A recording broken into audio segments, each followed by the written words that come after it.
And it will be available for up to 2 weeks after the conference for anyone who has been, who is an attendee to AGATE this year. We got them still coming in. I know it's 8:02, but we still have a few more coming in.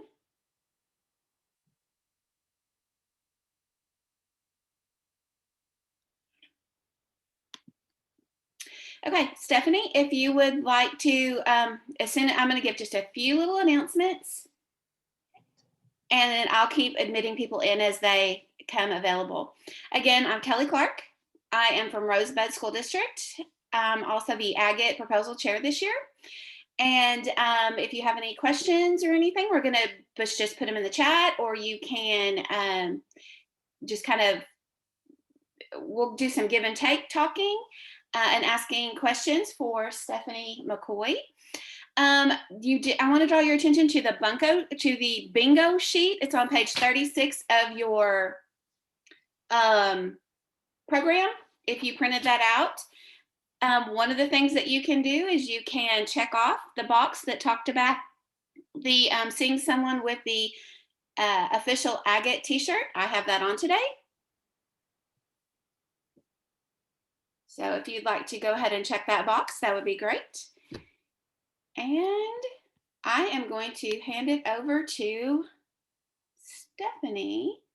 Can you give me permission to share my screen too, please? I'm hoping. I'm going to make you the host. Thanks. Well, everybody, thank you for coming to my session. I am super excited to share some resources with you. My goal is that you walk away with at least one new resource to use in your classroom. I am going to put my website in the chat. This is where all of my resources are located that you will be able to go back to as well today. Let me see if I can pull up my screen here. Let me break in for just a second. If everyone wanted to put it on speaker view instead of gallery view, you will be able to see Stephanie better and anything she shares on her screen. Okay. Yes. Okay. So let me pull this back up. So now,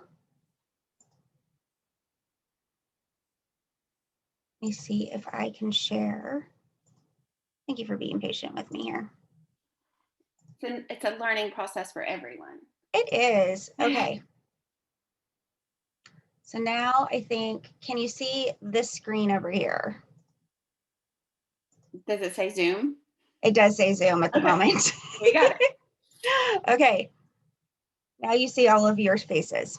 Okay, I had to arrange all my screens. Okay, so here's my website. I have all of our resources linked for you so that you'll be able to come back to it. And if I go to websites, what I have done is I have scoured the internet and found all of the resources that I could for you. Some of these you will have seen. Hopefully some of these are new to you as well. And my goal for this was to find resources that our gifted students could do in the classroom, that students could do on their own during virtual learning at home, that was free, that allowed multiple uses. And so I'm just going to walk you through some of these and share how I would use them as we go through. And I've kind of highlighted a little bit. So when we start of this choose your own course, it's kind of like choose your own adventure. And so this CK12 is one of my favorite sites. And when you go into it, I don't know if anybody has ever used this. I can kind of see some faces. Raise your hand if you've used CK12 before. I see a couple. Okay, so it looks like it might be new for a few of you. I found this site and I have loved it.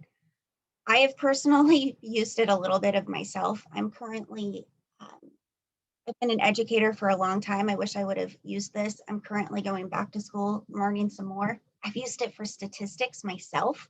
It is that useful. When you go into it, there's science, math, social studies. You can come up You can explore it by subjects. Look at all of these subjects that are available for students. So if you have a student in your classroom that is gifted and absolutely loves animals, that just is thrilled for that, you can put them into science. If you have a student that is wanting to learn more about a country, you can put them in here. And so it allows the student to really just explore on their own. It's got videos. As a teacher, you can assign it to them or you can just allow them to explore on their own. So I really like this website for that reason. We also have Crash Course. How many of you are familiar with Crash Course? Students love Crash Course. So there's two versions. There's an upper level and there's a lower level that's currently being developed.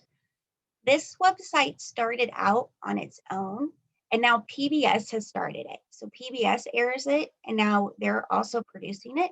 So it's developed to a higher level quality. It's a YouTube streamed channel, but you can also access it through their website. So this is the higher level. It has an amazing array of uses. I love that it has like film studies, intellectual property, and it has the core classes as well, like just government, engineering, computer science. I'm going to click on the navigating social media.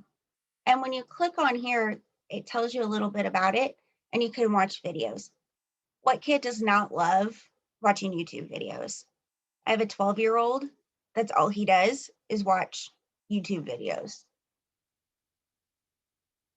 There's also the lower kids version. They're starting at 5th grade and moving down, and they're focusing on the science levels.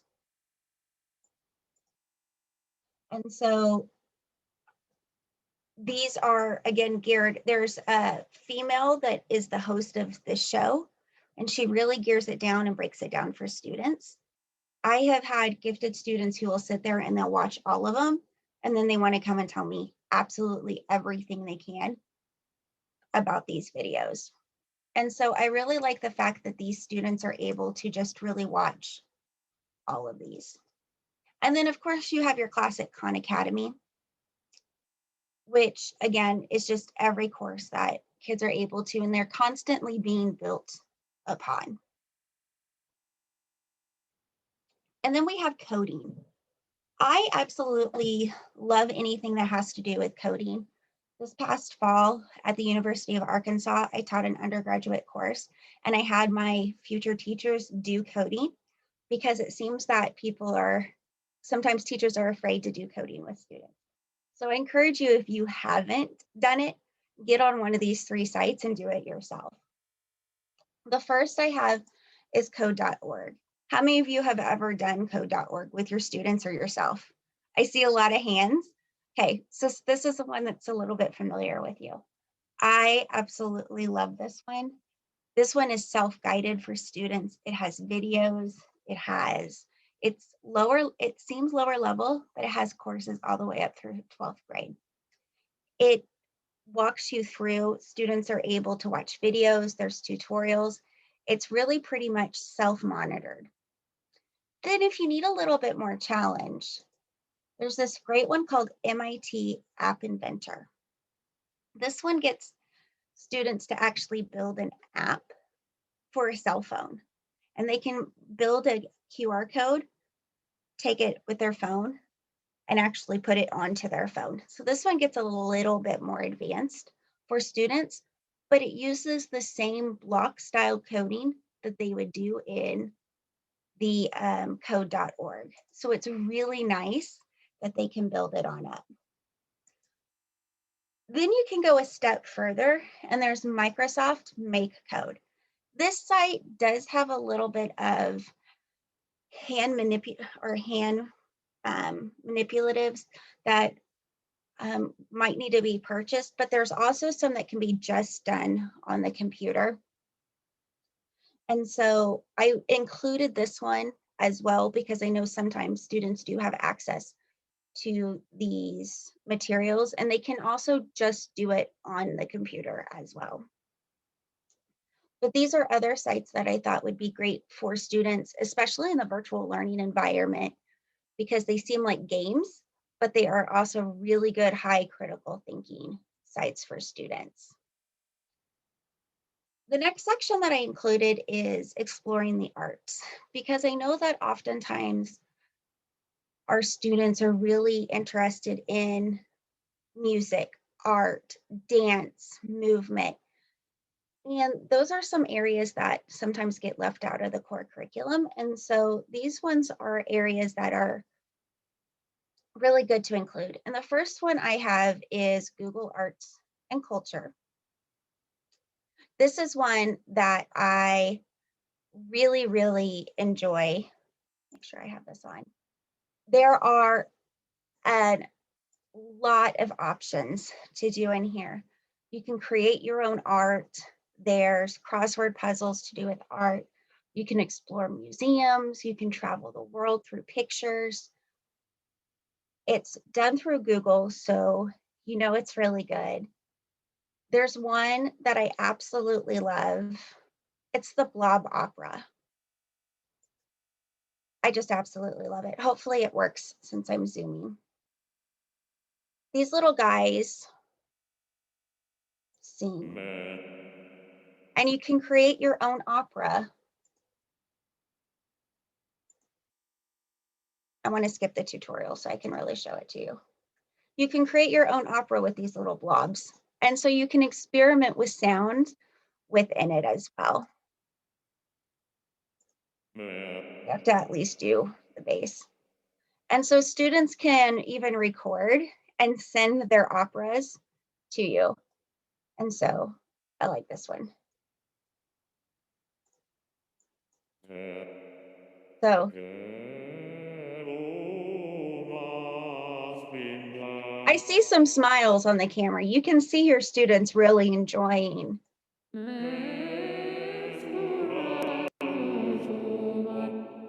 So there's a lot of different activities just within this that can really get your students involved with the arts and culture of this site.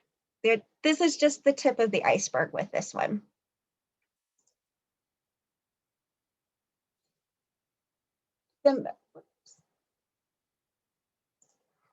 I have so many tabs open. The Metropolitan Museum for kids is a great exploration. They have their real, they have museum exhibits, they have facts for students. They have really geared it towards what students can do. All these little dots on here will bring up actual real exhibits for students. So if you have anybody that is really truly interested in arts, in history, and culture, they're able to go and actually visit the Metropolitan Art Museum and kind of go through. And they're also got little ideas of what students can do to further experiment and take this art further. And so I like this site because it allows students to learn and take it another step further. The Kennedy Center is another great one. I like this one because it takes it the theater aspect. You've got, I mean, Star Wars first off right here. I think that that right there is going to hook a few, maybe a few kids. And so it's going to bring, again, some of those students in it. This also provides teachers with ideas and resources to use in the classroom.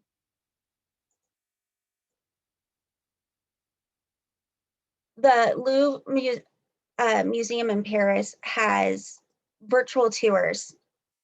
And so this is another great for those students that are interested in art. These exhibits actually change sometimes throughout the year. And so these virtual tours are amazing because you can walk through, you can learn about the art, you can,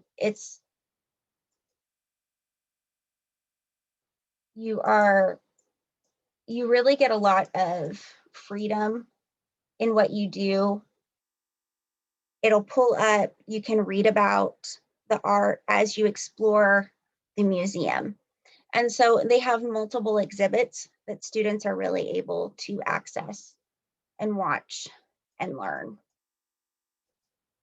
I have gone through several exhibits just kind of on my downtime.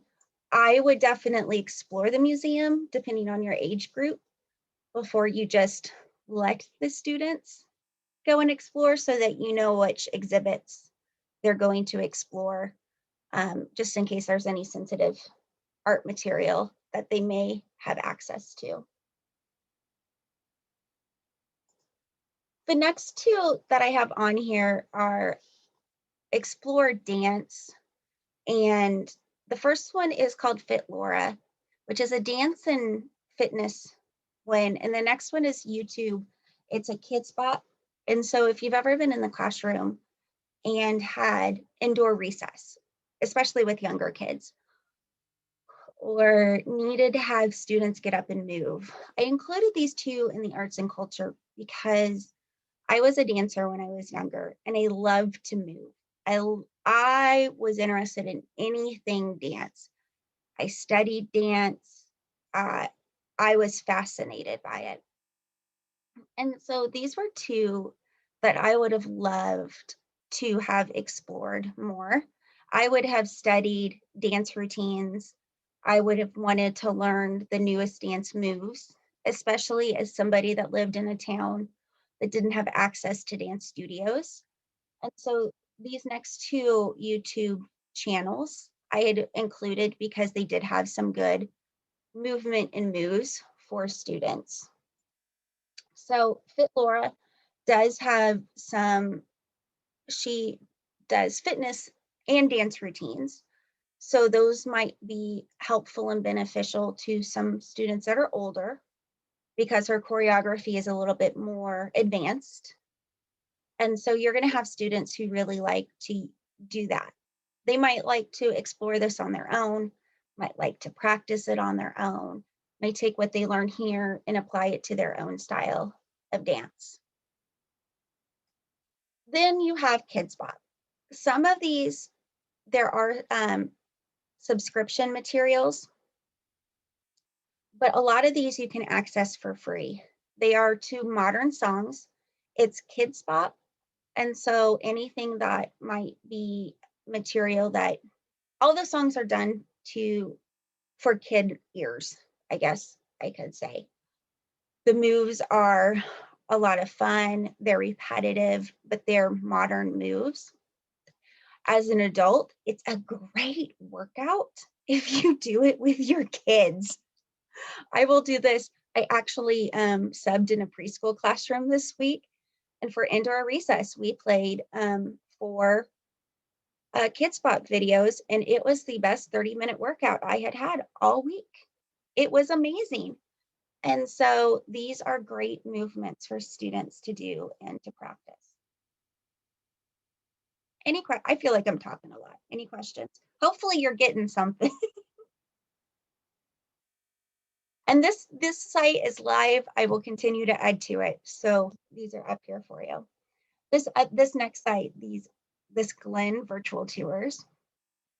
Here is a whole list of virtual tours. So I'll go back to my website. I am now moving into actual virtual tours. I love virtual tours, especially right now. These are all free ones. And so here is NASA's virtual tours. I know several students that are just anything NASA.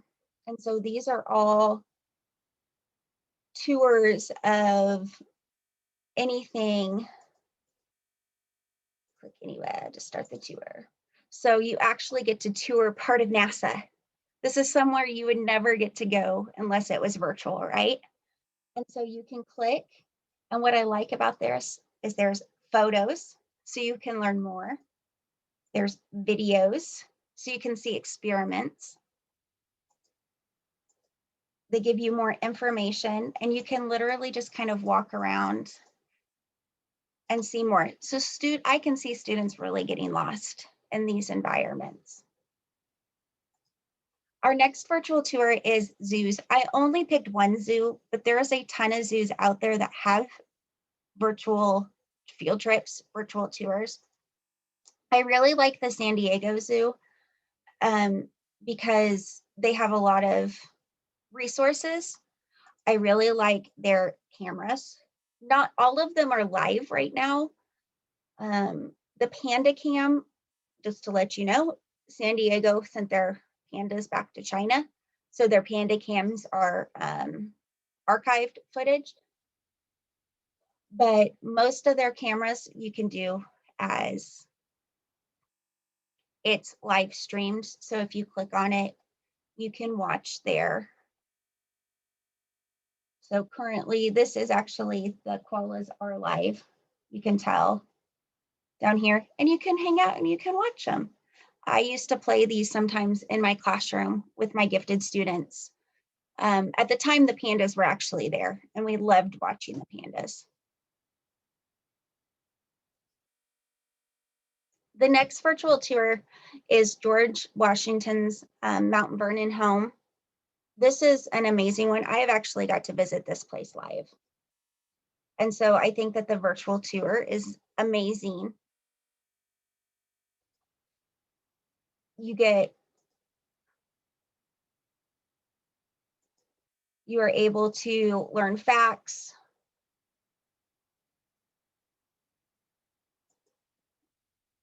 I really like the fact that there are videos, there are pictures, and this is another one that has a lot of information built into it within the history of it.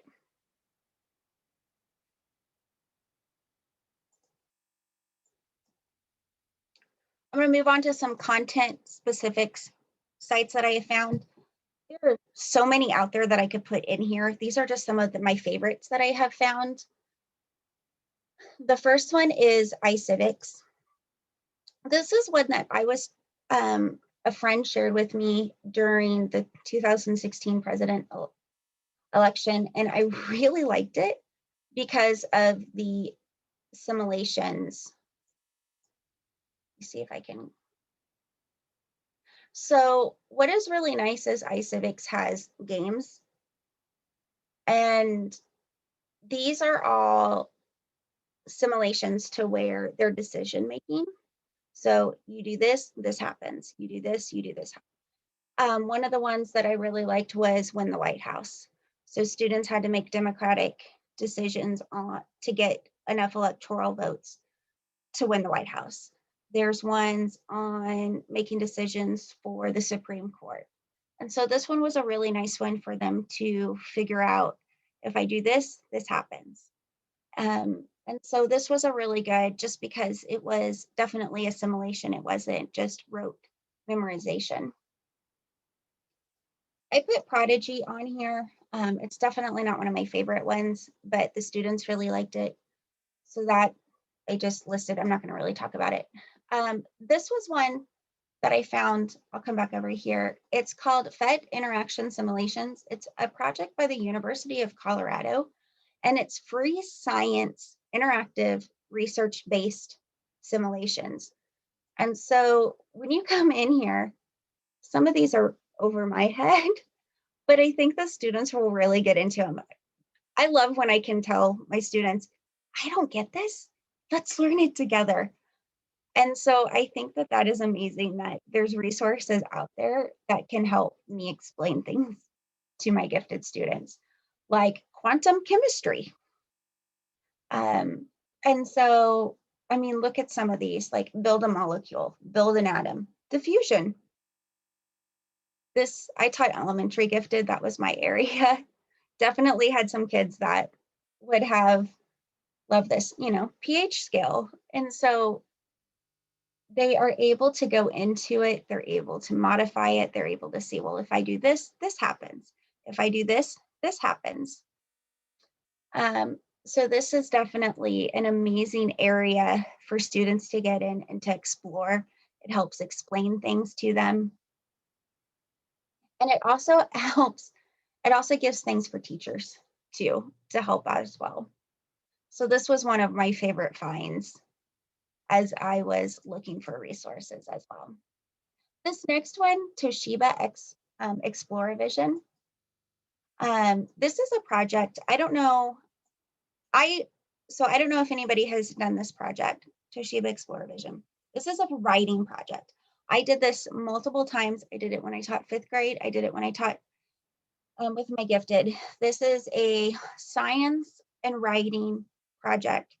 It generally takes, you can do it in a short amount of time, you can do it in a long amount of time.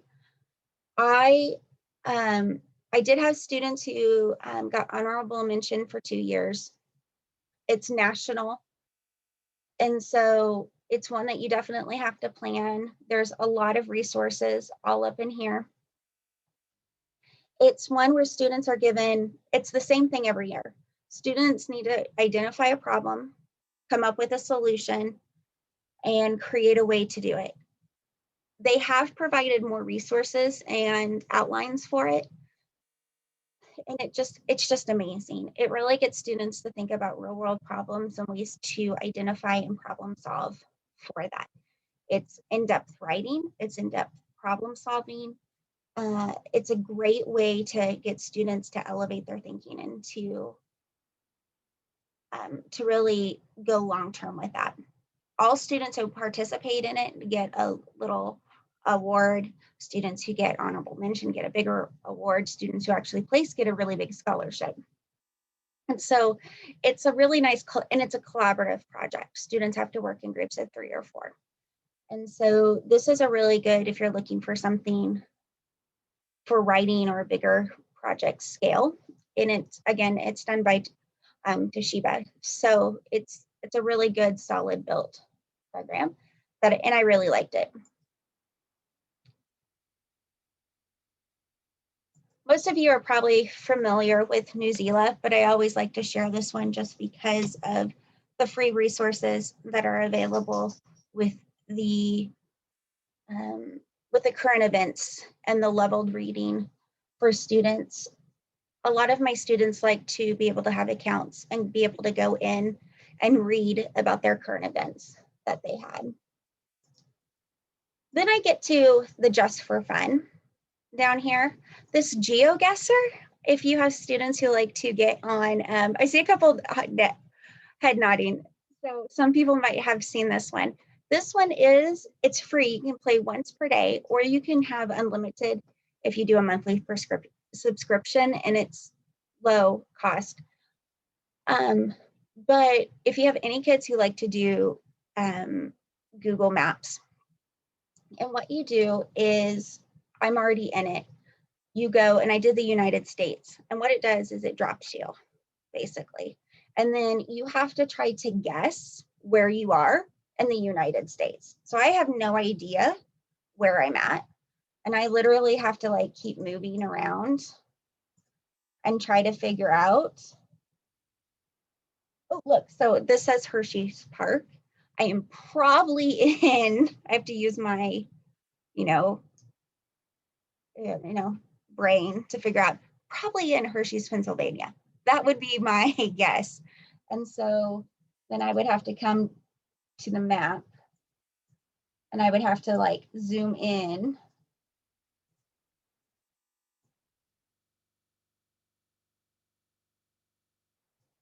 I can keep zooming in until I find where I'm at, and then I can put a dot, and then I can make my guess. And it's going to tell me, look, nope, see, I really was in Hershey's, Pennsylvania. I just didn't put my person in the right spot. And then I can go to my next round. And you get to play 5 places. So I think students would really like to do this once a day. You can play as a whole class, you can play in small groups, or you can play one-on-one. I actually do this once a day. It's a lot of fun. I won't lie. This is one that I really like. And did you say, sorry to interrupt, did you say this one was free or it cost money? It's free to play it once a day. So you can play 5 rounds once a day. You do have to have like an account, and you can play it once a day. Okay, thank you. Yeah, no problem. Stephanie, there is a good question in the chat. Let's see. Sarah Halford from Fayetteville asks, could you tell them if these sites are open, or do they need to create accounts, or? Most of them, yeah. So most of everything is open. I know Prodigy needs an account. But most everything else I think is just open. Most everything is free too. I try to do everything free unless I put it on my website. I'll say that it costs. Or there might be an upcharge sometimes, but I like free stuff. So like Duolingo is free, but there is an upcharge if you want to do some of the more thing, have more access. Everything sometimes has more access, right? I like Duolingo. I personally do it too. My son does it. Actually, this is my son's account. We both will do it. This was one, I actually did it with my students. They all said that they wanted to learn another language, and I let them practice and do it kind of how they wanted to. And I know that there's multiple programs out there, and I put this down as just for fun. There's an app version and there's a website version. And what I like about this is that there's multiple languages on here. It really helps you kind of go through it. You can do so much per day for free. Otherwise, you have to go and do a paid version. You do have to have an account. You do have to sign up. You just can't get on it for free.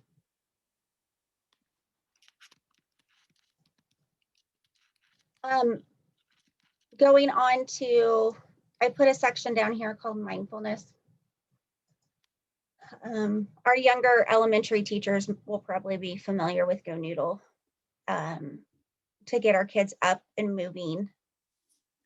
But I see again some head nods. Those have cameras. Go Noodle is that indoor recess saver at times. You can definitely see my screen going a little bit crazy at the moment. There are some great dance ones in here too, but there are also some great calm downs. There's also some great helping students breathe.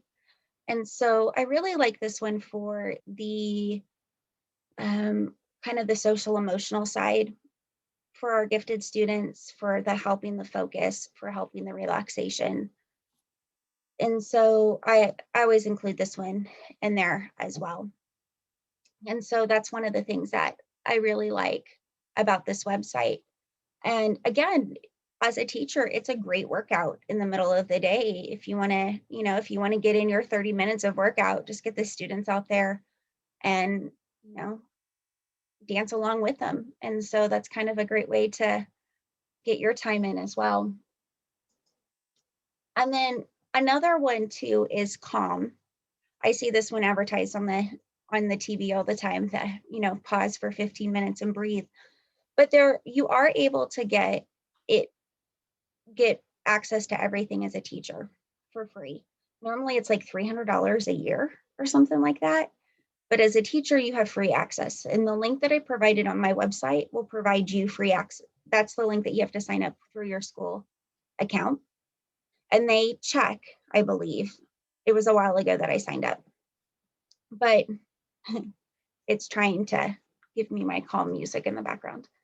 But it provides you with, it has it for students and it also has it for just adults. But it gives you the sleep, meditate music, scenes. So if you wanted just to have quiet music in the background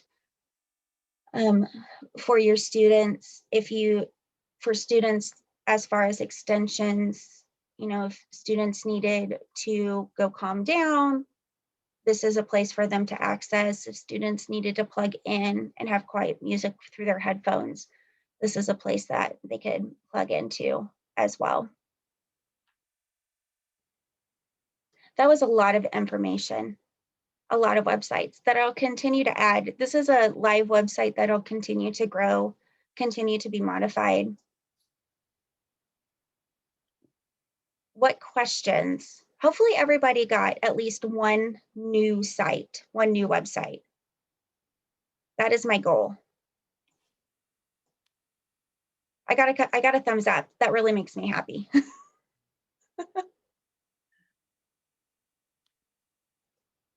Okay, I see some chats now. Okay. I didn't see the chats when I was talking. Oh, good. Okay, good. Now I feel better. Thanks. One of the questions was how do they access your list? Is that that's on your website? Is that That's correct? on my website. It's going to be there all the time. Okay. So I saw, will my students need a login for COM? Yes. So there's just a teacher access to that. So how they access that would be up to you. My students logged in through me.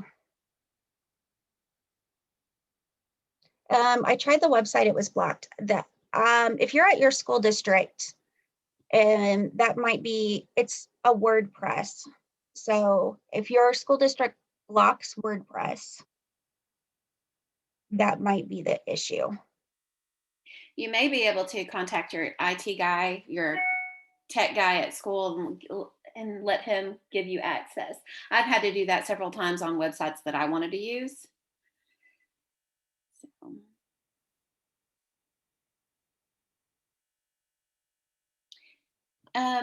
I would like to remind everyone to please, I noticed most of you did, but please change your name on your little box. I see some that say somebody's iPhone or kind of a gibberish or an email address.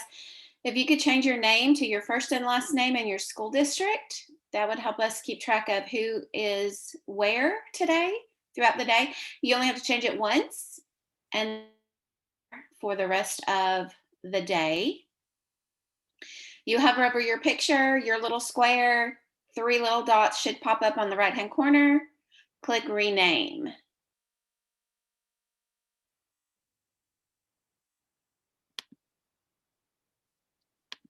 Stephanie, I have a question for you. Yes, absolutely. If you had no experience with or minimal, because we all have experience now, even though we may not want it, with virtual things, what would be your first go-to thing to start with? Like for students to do, Yes, or yes.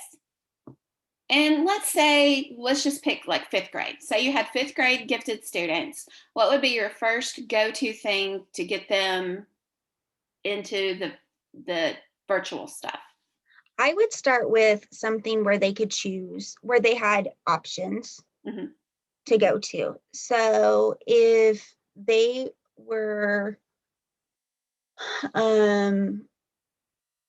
if I was working with them and let's say I was using a site, I would give them options to choose, like the choose your own courses, and let them explore with that. Thank you. That's kind of where giving them choices in anything they do, I think is really nice. Mm-hmm. I'm all about choices.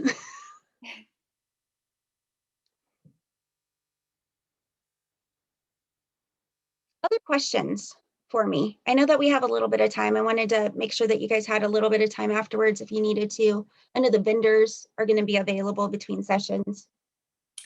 That's true. And don't forget your bingo cards. The very top box on your bingo card asks for, I saw someone wearing the AGATE Zoom with Friends t-shirt. I have that on. So there's the first one. Learn something new. I think that's on there. That should be on there. We've learned a lot of new stuff, so much my mind is exploding. Yeah, so hopefully, if you're in a virtual environment, that was kind of my hope that these would be links that students could do, hopefully kind of on their own. And some, if you're in your own class, that students could do as well, especially inside or in distance areas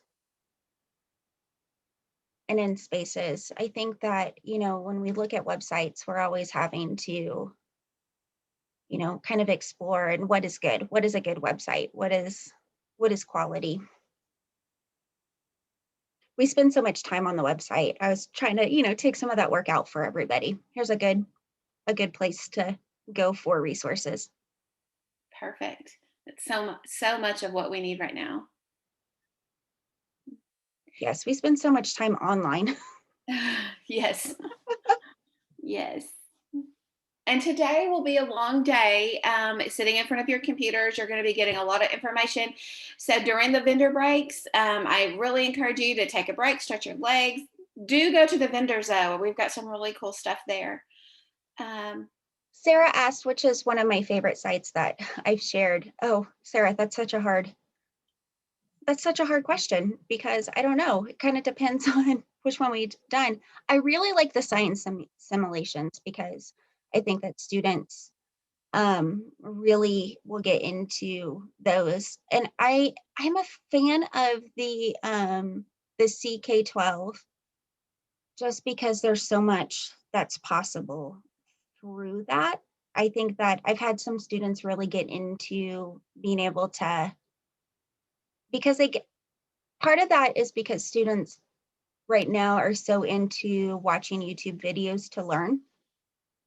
That just is kind of their mindset. And so I like to be able to direct their attention to something I know is quality videos to watch to learn. It's not just somebody, it's just not somebody random going, hey, here's this, because we're having to teach students what is quality, what is true. And so when I'm trying to teach them to navigate that as well. And so that's one of the ways that I can do that. I can show them this is what is a true quality video versus what might not be. Trying to do that social media or just social literacy, online literacy. Kind of a tough topic to navigate even with those young ones right now. Other questions? Otherwise, I really am kind of wrapping up. I want you guys to be able to stretch your legs, move, definitely visit those vendors. Have a great rest of the day. I'll probably see you in some of the other sessions. I love seeing so many faces. This was great. I was really nervous. Just please don't forget to change your name. I know I sound like a parrot, just repeat, repeat, repeat. I went through, I see several, most of all of you have, there's probably about 5 or 6 of you who haven't.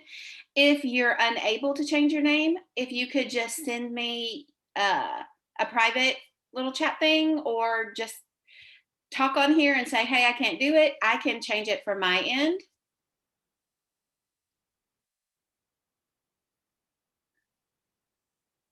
Thank you everybody for coming. Yay.